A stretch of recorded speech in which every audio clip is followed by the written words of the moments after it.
The grass fight was a small battle during the Texas Revolution, fought between the Mexican Army and the Texan Army. The battle took place on November 26, 1835, just south of San Antonio de Texar in the Mexican region of Texas. The Texas Revolution had officially begun on October 2, and by the end of the month the Texians had initiated a siege of Texar, home of the largest Mexican garrison in the province. After the Texian army rejected Commander-in-Chief Stephen F. Austin's call to launch an assault on Texar on November 22, Austin resigned from the army. The men elected Edward Burleson their new commander-in-chief. On November 26, Texian scout Def Smith brought news of a Mexican pack train, accompanied by 50 to 100 soldiers, that was on its way to Beara.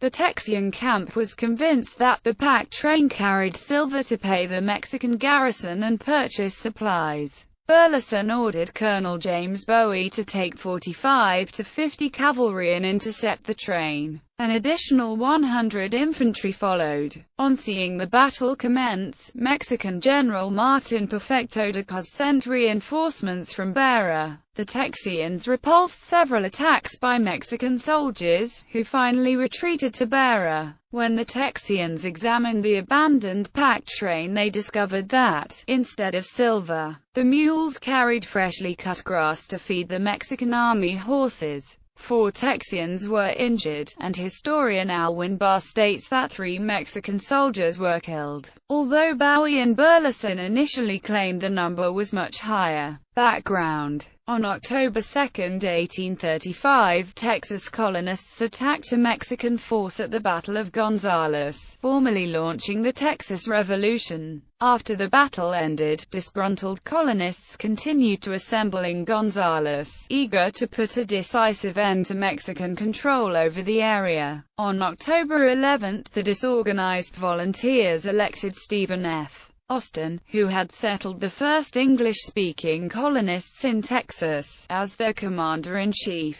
Several days later, Austin marched his newly created Texian army towards San Antonio de Texar, where General Martin Perfecto de Cos, brother-in-law of Mexican President Antonio López de Santa Anna, oversaw the garrison at the Alamo. In late October, the Texians initiated a siege of Texar. Battle at 10 a.m. On November 26, Texian scout Erastus Def Smith rode into camp to report that a packed train of mules and horses, accompanied by 50 to 100 Mexican soldiers, was within 5 miles of Texar. For several days, the Texians had heard rumors that the Mexican army was expecting a shipment of silver and gold to pay the troops and purchase additional supplies. The Texians had been fighting without pay, and most wanted to charge from camp and loot the expected riches. Burleson calmed the crowd and then ordered Colonel James Bowie to take 35 to 40 mounted men to investigate, but only attack if necessary. After Bowie recruited the Army's 12 best marksmen for the expedition, there was little doubt that he intended to find a reason to attack. Burleson managed to stop the entire army from following by sending Colonel William Jack with 100 infantry to support Bowie's men. About 1 mile from Texar, Bowie and his men spotted the Mexican soldiers crossing a dry ravine. This was likely near the confluence of the Alazan, Apache, and San Pedro creeks.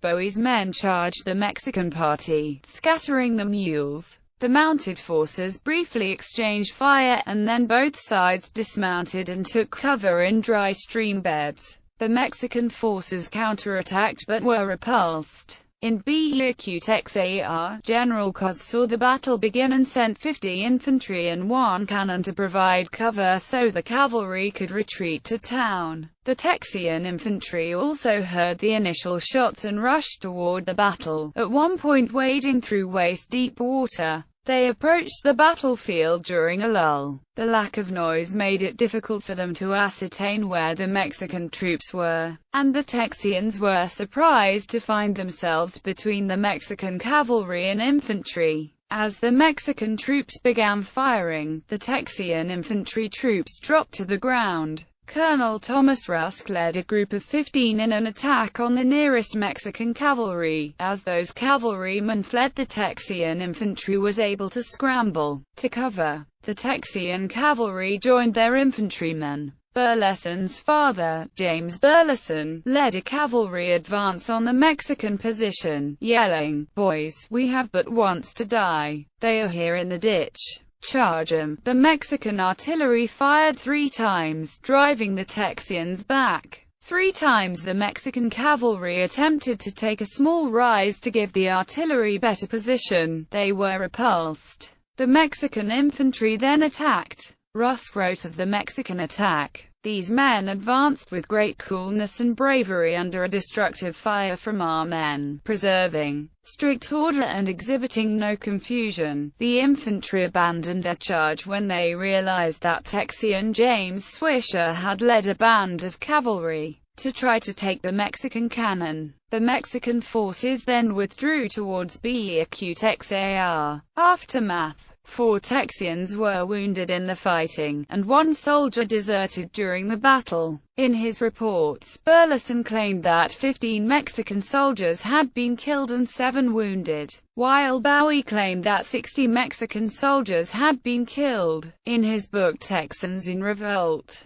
The Battle for San Antonio, 1835, historian Alwyn Barr stated that only 3 Mexican soldiers had been killed and 14 wounded. Most of the casualties were from the cavalry companies. Burleson praised all of his officers for their conduct. Bowie received the most mention. The Texians captured 40 horses and mules. To their surprise, the saddlebags did not contain bullion. Instead, the mules had been carrying freshly cut grass to feed the Mexican horses trapped in Beacutexar. This prize gave the battle its name. Although the engagement, which historian J.R. Edmondson termed a ludicrous affair, did not yield valuable plunder, it did serve to unite the Texian army. Days before, the army had been bitterly divided and unwilling to risk a prolonged siege or assault. With their success at the grass fight, however, the Texian soldiers began to believe that, although outnumbered, they could prevail over the Beacutexar garrison.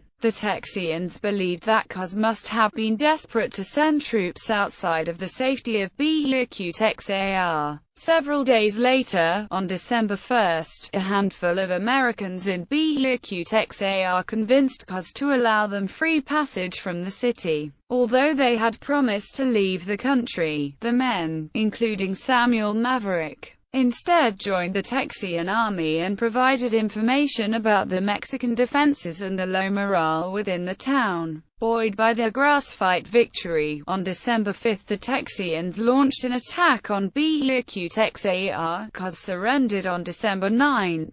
As a condition of their parole, the Mexican troops were forced to leave the province, leaving the Texas colonists in full control.